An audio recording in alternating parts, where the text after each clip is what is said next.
Wong-wong sing demening NU mah lamun ora akur karo pimpinan, ora gawe NU baru, gawe nega MLB, muktamar luar biasa. Muktamar mah itu ada di dalam garis besar anggaran dasar, anggaran rumah tangga NU. Itu bukan musuh. Ingin melakukan muktamar luar biasa PBNU karena sudah tidak percaya dengan jenengan. Dan kalau sekarang ada sekumpulan, sekelompok pengangguran kumpul lalu menyerukan sidang istimewa MPR, kan presiden nggak perlu mikir, biarin aja. Ya itu begitu juga dengan kami, ya kami tidak pikirkan. Tapi lamun musuh murtad sing NU, gawene NU baru. Tapi kalau saudara sesama saudara ora akur, dianggap dia ini telah melawan ADART, maka bikinnya juga MLB, muktamar luar biasa. Itu namanya saudara. Kami sowan ke makam Syekhona karena Nuqtatul Intilaq, start berdirinya NU memang dari Bangkalan. Maka ketika kami menganggap, merasakan, mendengar, melihat ada masalah yang lumayan serius menimpa Nahdlatul Ulama, maka kami nangis kepada Allah, mutawassilin, bertawasul dengan Syekhona Khalil Bangkalan, dan kami yakin Allah akan memberikan jalan keluar.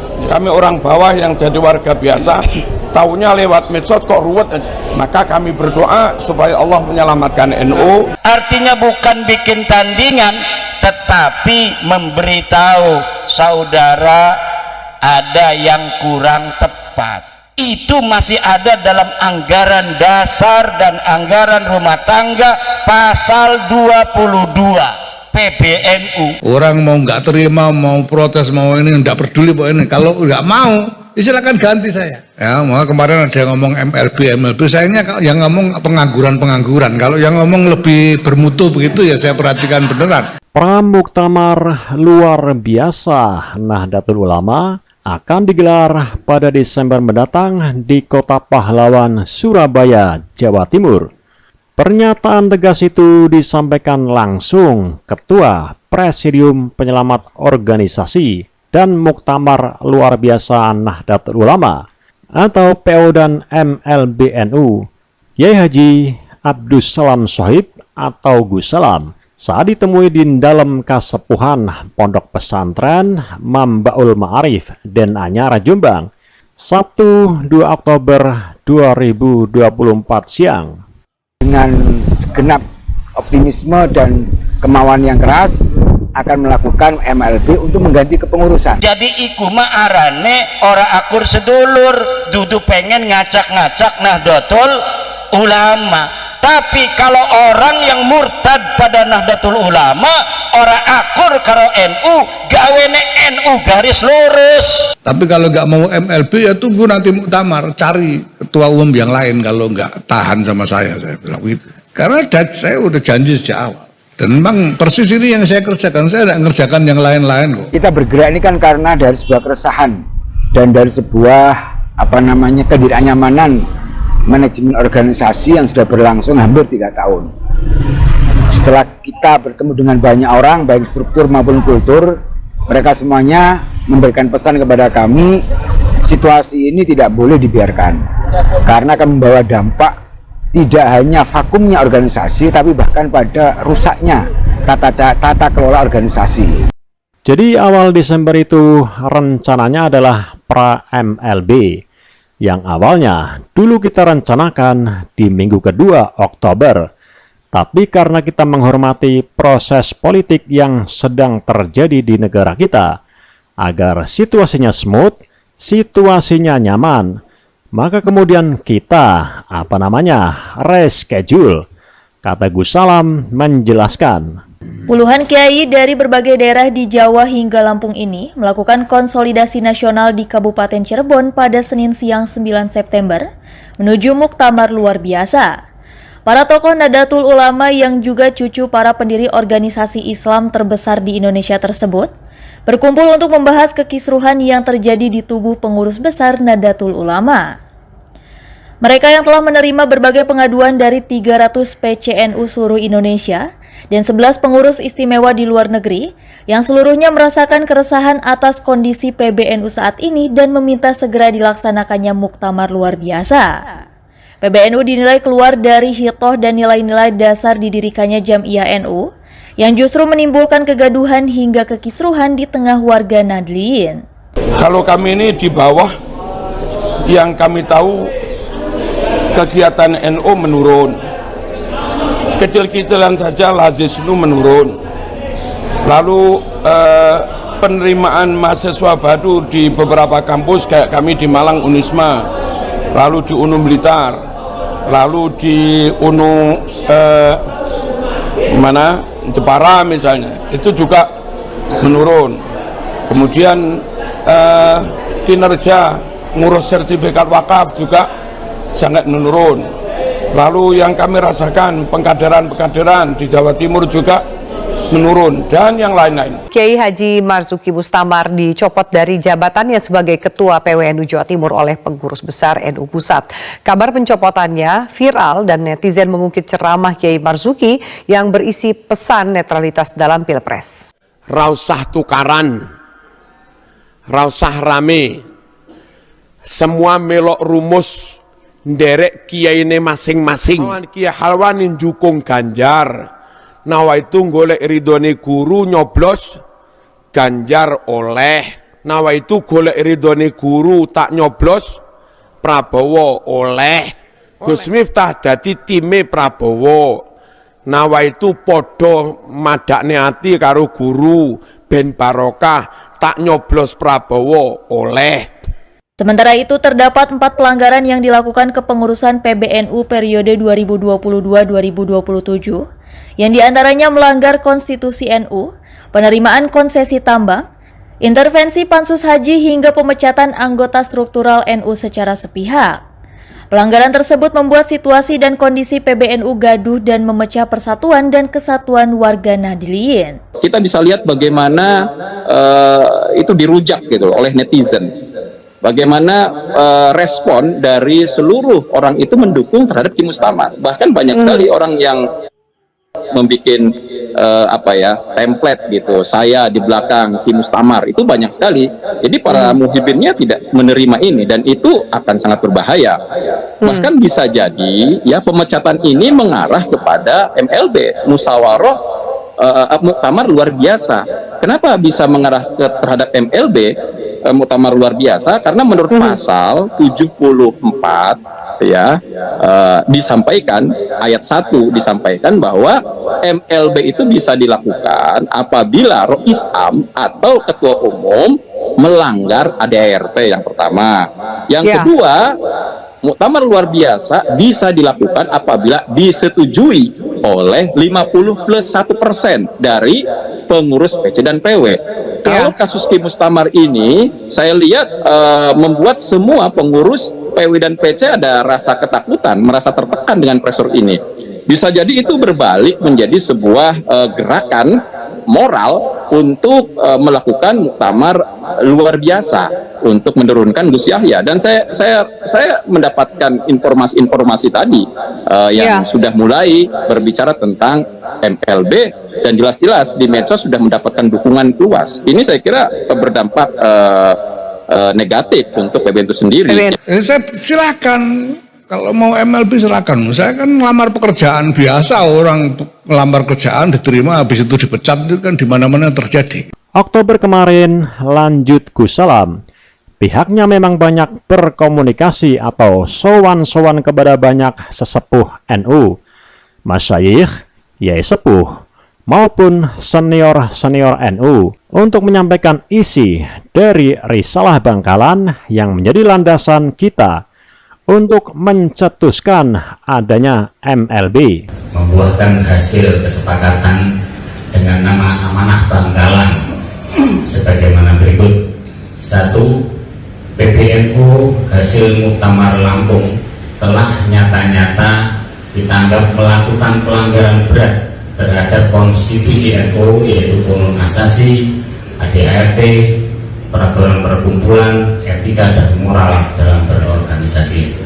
Khidmah untuk fakir miskin, membantu mencarikan beasiswa kuliah dan seterusnya itu juga menurun. Yang kami tahu itu fenomena di bawah kok drop begini, itu yang membuat kami prihatin.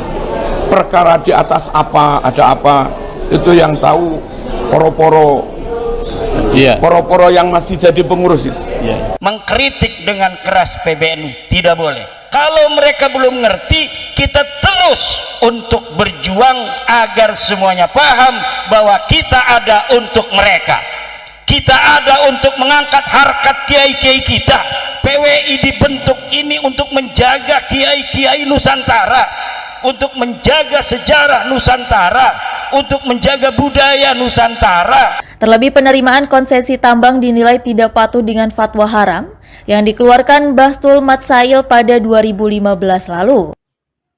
Kami simpulkan ada 4 pelanggaran yang menurut publik atau kultural dan struktural NU itu melalui hotline itu disampaikan pada kami. Yang pertama ini PBNU dinilai melanggar Hito An-Nahdiyah. Hito ini salah satu dari konstitusi NU. Di samping yang utama itulah Qanun Asasi. Yang kedua, ini pelanggaran yang disampaikan oleh melalui hotline ini dan sekaligus menyempurnakan kajian kami adalah PBNU dinilai intervensi terhadap pansus haji oleh DPR RI ini gitu kan. Yang ketiga ini adalah PBNU dinilai ini telah merubah wajah Jam'iyah menjadi korporasi industri ekstraktif sumber daya alam.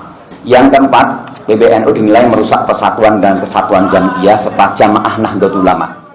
Presidium Muktamar luar biasa juga akan mendatangi Kemenkumham Republik Indonesia untuk meminta pembekuan kepengurusan NU saat ini. Hingga kini Presidium Muktamar luar biasa NU masih menerima aduan dari berbagai pengurus di seluruh Indonesia hingga luar negeri. Mereka akan menggelar muktamar untuk mengganti kepengurusan yang saat ini dinilai keluar dari hitoh para pendiri NU.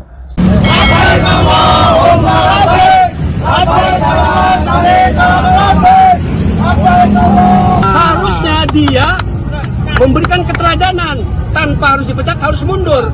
Harusnya Gus Yahya kembali kepada keumatan, keagamaan, sosial. Ketika mereka sekarang dengan lantang, dengan belak-belakan menghina NU, menghina kiai-kiai kita, sekarang kita akan terbalik. Sekarang kita belak-belakan membela NU dan membela kiai-kiai NU. Lalu kenapa kita yang disalahkan?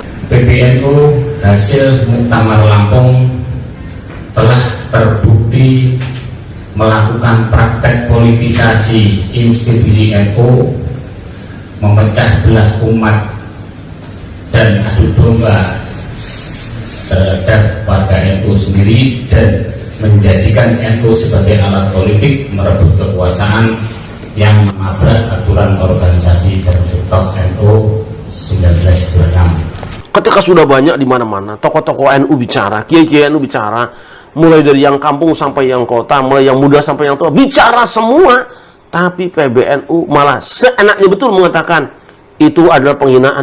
Ini kajian, dan kajian itu berangkat dari analisa beberapa perilaku manusia, perilaku mereka yang dianggap rasa-rasanya perlu dikaji ulang kebenarannya. Maka kami berdoa supaya Allah menyelamatkan NU, menyelamatkan PKB. Dan mekanismenya kayak apa? Para muassis ini punya dzurriyyah. Syekhona punya dzurriyyah, Mbah Hashim punya dzurriyyah, Mbah Wahab punya dzurriyyah, dan Mbah Bisi juga punya dzurriyyah, Kiai As'ad punya dzurriyyah. Nah, kami orang bawah begini manut saja kepada dzurriyyah, nanti akan memutuskan apa itu yang terbaik. Dan alhamdulillah, beliau-beliau secara prinsip memahami dengan langkah-langkah yang kita lakukan. Karena beliau-beliau juga merasakan secara langsung bahwa situasi NU hari ini memang mengalami ketidaknormalan dan itu terjadi akan sampai pada grassroots. Beber Gus Salam. Dengan bukti-bukti yang nyata di banyak tempat karena intervensi PBNU organisasi nggak jalan. Di banyak tempat asalnya aset-aset NU memberikan income keuntungan yang cukup, tapi sekarang banyak menurun. Ini semuanya ada dampak negatif dan efek rusaknya cara pengelolaan NU. PWI sampai kapanpun akan berada di dalam Nahdlatul Ulama dalam menjaga warisan dan ajaran Wali Songo. Dalam hal ini PBNU salah, apalagi memecat saudara saya Kiai Haji Madudin Usman. Harusnya yang jenengan pecat itu ya balawi-balawi yang ada di struktur NU itu. Kalau malah kiai-kiai yang berpotensi tinggi, berkualitas super di Indonesia, di negeri kita ini kok malah dipecat tinggi. Saya enak-enak pecat gitu. Itu namanya adigang, adigung, adiguna itu. Takabur itu namanya. Sombong. Sing duit NU itu aku. Ya pemirsa, meski sudah menerima salinan surat pemberhentian dirinya sebagai Ketua Pengurus Wilayah Nahdlatul Ulama Jawa Timur, Kiai Haji Marzuki Mustamar mengaku tidak mengetahui alasan pemberhentian tersebut. Ia mengajak seluruh umat menghormati keputusan tersebut dan berharap kondisi yang sama tidak terjadi pada kader NU lainnya. 3 lembar surat pemberhentian bertanda tangan 4 pejabat PBNU ini diterbitkan pada 16 Desember 2023 lalu. Sementara salinan fisik surat baru diterima Kiai Haji Marzuki Mustamar pada Kamis sore 28 Desember 2023. Selama itu pula Kiai Haji Marzuki Mustamar tetap melaksanakan tugasnya sebagai Ketua PWNU Jawa Timur.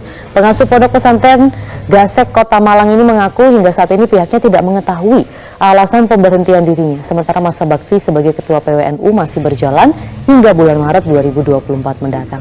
Disinggung soal pemberhentian dirinya terkait ceramah berisi dukungan terhadap salah satu pasangan Capres-Cawapres, Kiai Haji Marzuki Mustamar menampiknya. Menurutnya ia selama ini tetap sejalan dengan instruksi PBNU, bersikap netral dan tidak condong ke salah satu pasangan. Karena memang dalam SK itu nggak disebut kesalahan saya apa. Paling-paling hanya mengandai-andai atau menganalisa. Ya. Ceramah-ceramah saya sejak ada penetapan Pilpres itu saya merasa belum pernah ceramah di depan publik pilihlah fulan. Saya bisa melihat di YouTube browsing semua mesti saya ngajak netral, dalam arti yang mau ke Prabowo monggo dilihat aja, yang mau milih Ganjar juga monggo, yang memilih Amin juga monggo. Jadi PBNU secara umum instruksi netral. Nah, instruksi itu yang kami pegang. Perkara akhirnya ada 1-2 orang PBNU ke sana, jangan kami dipaksa bersama dia ke sana. Karena awal instruksinya memang supaya ngayomi semua. Hikmahnya pasca Pilpres agar dakwah NU juga bisa masuk ke Golkar, bisa masuk ke PDI, bisa masuk kemana-mana. Dan sekarang yang paling kental adalah anaknya Nahdlatul Ulama siapa? Perjuangan Wali Songo Indo. Sementara ditanya target pra MLBNU, Gus Salam yang juga pengasuh Pondok Pesantren Mambaul Ma'arif dan Anyar Jombang itu mengatakan pihaknya akan mengundang PW atau PCNU di seluruh Indonesia untuk sosialisasi rencana MLB. Kemudian akan minta masukan-masukan dari mereka terkait dengan waktu dan tempat dilaksanakannya MLB.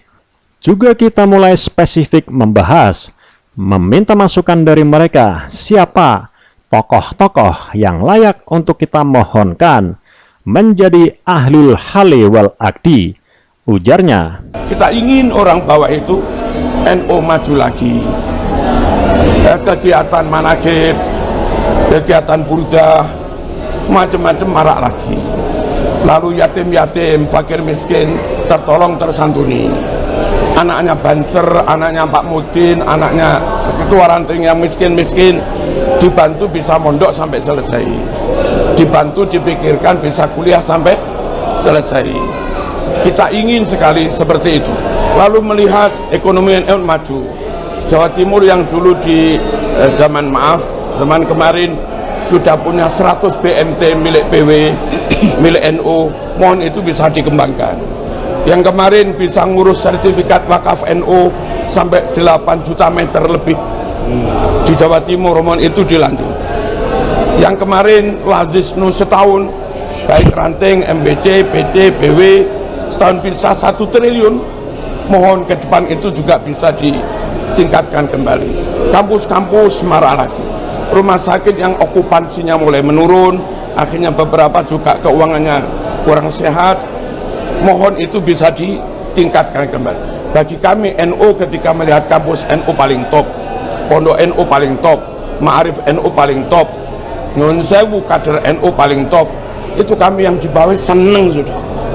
Nah kalau melihat begini ini rotok, rotok sumpek juga.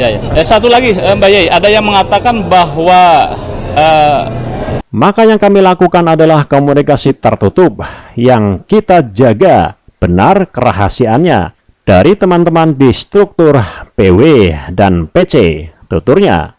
Gus Salam menambahkan MLB ini digelar sebagai respons terhadap kegelisahan banyak pihak mengenai kondisi PBNU di bawah kepemimpinan Gus Yahya. Maju jadi ketua umum PBNU itu, jadi calon ketua umum itu saya bilang ke cabang-cabang, saya ngelamar kalau boleh sampean mau terima, saya ngelamar jadi ketua umum untuk mengerjakan pekerjaan ini. Saya sebutkan pekerjaannya. Sudah tegas bahwa Ba'alawi Habib dudu putune Nabi, haplo grupe G, sejarah he laka, kitab nasabe putus, wis jelas. Dia, para ulama, para kiai, guru-guru kita yang telah bersama perjuangan Wali Songo Indonesia tumplek hakul yakin bahwa Habibiku bin Yahya bin Syihab bin Semit Asegaf Alatas dudu putune Kanjeng Nabi. Dan tidak usah ngomong banyak-banyak daripada kualat. Pokoknya jangan nantang kualat, karena kualat ini bahaya. Tidak peduli apakah ini berkaitan dengan sesuatu yang masuk akal buat kita atau tidak. Jadi jangan pernah melemparkan kalimat sekarang takut kualat dan syafaat. Justru bagi kami adalah sebetulnya harus takut kualat dan tidak mendapat syafaat. Sebelumnya Gus Salam mengungkapkan pihaknya telah berkomunikasi dengan ratusan pengurus NU di daerah untuk pelaksanaan MLB NU.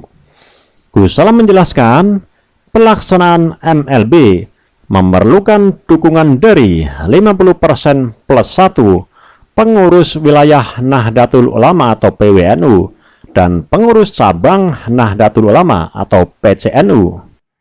Ada kemarin terakhir kita mendeteksi ada 326 PCNU yang komunikasi dan 23 PWNU serta sekitar 12 dari PCINU, ujar Gus Salam. Saat ini secara total terdapat 38 PWNU, 34 PCINU, dan 550 PCNU. Ternyata sambutan dengan diterbitkannya ini luar biasa. Sampai hari ini upaya untuk melakukan MLB ini telah direspon oleh 23 provinsi, 326 kabupaten kota merespon terhadap MLB ini, dan mereka mulai menanyakan bagaimana strateginya, bagaimana timelinenya. Nah, ini sedang kita bikin timeline maupun strategi untuk menuju ke sana. PWI adalah penerus perjuangan Wali Songo. PWI harus setia kepada ajaran-ajaran Wali Songo yang hari ini dipegang teguh oleh kiai-kiai Nahdlatul Ulama. 3. Musyawarah besar ini bersepakat untuk membentuk Presidium Penyelamat Organisasi NU untuk mempersiapkan muktamar luar biasa Nahdlatul Ulama. Keempat, musyawarah besar membentuk Presidium Penyelamat Organisasi NU dengan nama-nama yang dimandatkan sebagai berikut. Pertama, Kiai Haji Abdul Salam Shokit yang ada di sebelah kanan saya ini selaku dipilih sebagai koordinator Presidium Penyelamat Organisasi NU. Yang kedua, Kiai Haji Imam Jazuli di sebelah kiri saya. Yang ketiga, Kiai Haji Imam Bayhaqi, saya sendiri. Yang keempat, Kiai Haji Abdul Muhaimin dari Yogyakarta. Yang keempat, Kiai Haji Rosyih Romibi. Yang kelima, Kiai Haji Rosyih Romibi dari Sarang, Rembang. Yang ke-6, Kiai Haji Salahuddin Azmi dari Surabaya. Yang ke-7, Kiai Haji Fahmi dari Melangi, Yogyakarta. Yang ke-8, Kiai Haji Wahono dari Kepulauan Riau, yang ke-9 Kiai Haji Dimyat, yaitu dari representasi Duriah Pak Khalil Bangkalan sendiri, yaitu dari Madura sini.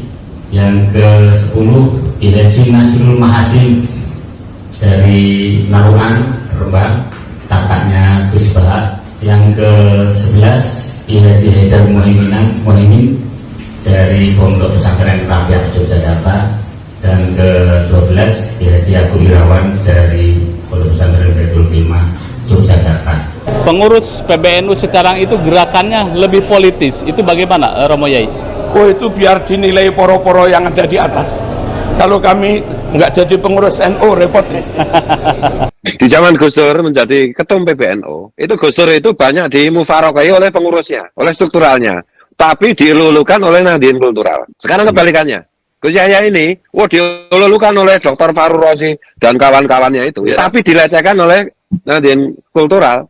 Bedanya itu, mohon ini Gus Yahya mendengarkan. Malu nggak penjenengan dalam kondisi persepsi seperti ini? Kalau Gus Yahya tidak tunduk dan patuh kepada organisasi, keputusan muktamar dan peraturan ARD, maka selamat datang pemimpin baru di Nahdlatul Ulama. Setuju?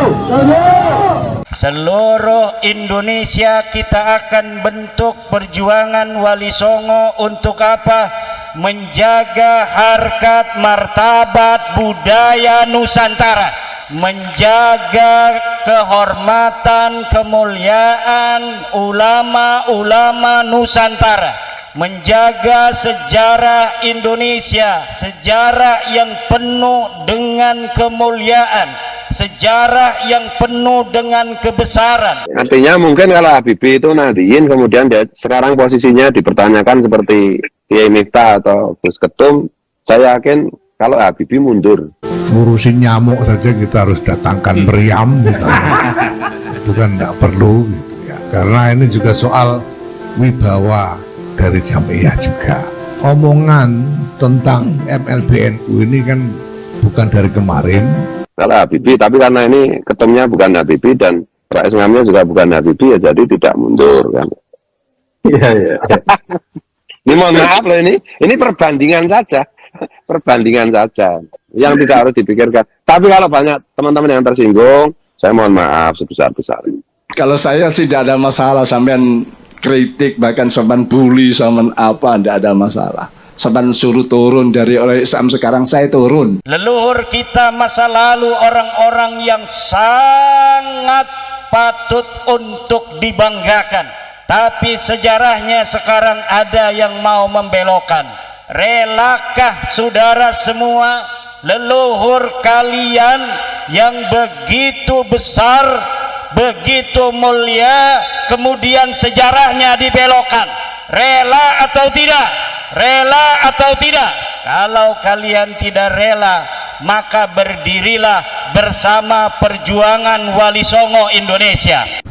Adapun tugas-tugas utama Presidium Penyelamat Organisasi NU ini adalah melakukan koordinasi, konsultasi, dan konsolidasi dan mensosialisasikan amanah Bangkalan kepada alim ulama termasuk pesantren se-Indonesia, kepada Mustasyar PBNU, kepada PWNU dan PCNU se-Indonesia, PCINU sedunia, serta Banung dan lembaga NU. Yang keenam, musyawarah besar bersepakat diselenggarakannya forum lanjutan di antara seluruh elemen Nahdlatul Ulama untuk mencari solusi cepat dan tepat berbagai permasalahan yang ada di tubuh NU, mencari langkah-langkah antisipatif terhadap kecenderungan-kecenderungan perkembangan di masa depan, serta rekonsiliasi di antara sesama saudara atau ukhuwah Nahdliyah. Presidium Nahdlatul Ulama diminta untuk mengambil inisiatif bagi terwujudnya forum tersebut. 7. Presidium berhak melakukan langkah-langkah strategis untuk upaya penyelamatan NU. 8. Sekretariat Presidium ditetapkan di dalam Kesepuhan Pondok Pesantren Renanyar Jombang, Bangkalan, 18 Agustus 2024. Itulah tadi beberapa cuplikan tentang MLB yang akan digelar di Surabaya pada bulan Desember, dan semoga dengan adanya MLB ini bisa menyetarakan dan menyamakan visi dan misi PBNU, karena keselarasan dan kesamaan tujuan dalam sebuah organisasi terutama di PBNU ini sangat penting agar bisa bermanfaat bagi umat dan bangsa. Tidak ada pecah belah dan juga permasalahan yang berlarut-larut. Bagaimana menurut pendapat teman-teman semua? Silahkan lanjut di kolom komentar. Terima kasih sudah selalu support Arman Al-Fatih. Kita jumpa lagi di video selanjutnya. Assalamualaikum warahmatullahi wabarakatuh.